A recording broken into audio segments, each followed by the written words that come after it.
तो निश्चितच करेल आणि ज्याला कळत नाही म्हणून त्याचा आपल्याला अभ्यास करायचा नाही हे समजायचं की त्याची बुद्धी तेवढी काम नाही करत, म्हणून ती बुद्धी काम करत नाही, म्हणून त्याच्यासोबत आपल्याला बहस करण्याचं किंवा विरोध करण्याचं काम नाही. तर अशा प्रकारे विद्यार्थी एक एक विषय घेऊन पुढे येतात.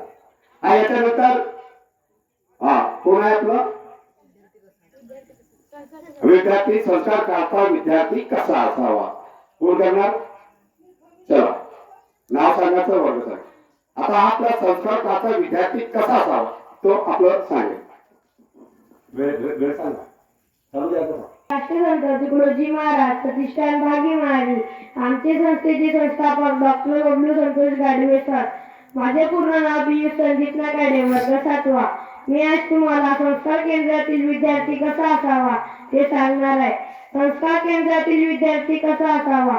शीलवान असावा, निर्वेशनी असावा, प्रज्ञावान असावा, विनयशील असावा, त्यागी असावा, स्वाभिमानी असावा, समतावादी असावा, अंधश्रद्धामुक्त असावा, अहंकारी नसावा, संयमी असावा, उत्साहित असावा, अनुशासन पाळणारा असावा, ध्येयशील असावा, वेळेला महत्त्व देणारा असावा, काटकसर करणारा असावा, पण प्रसंगाचे महत्त्व जाणणारा असावा, सगळ्यांचा आदर करणारा असावा, कामाला महत्त्व देणारा असावा, खोटे बोलणारा नसावा, सत्याच्या समर्थक असावा, आई वडील गुरु व सर्वांच्या प्रती निष्ठावान असावा. धन्यवाद.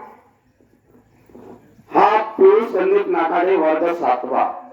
यांनी विद्यार्थी कसा असावा हे जे मंत्र सांगितलेला आहे, एक एक शब्दाचा तुम्ही एक लेख लिहून एक एक अर्थ काढून बघा.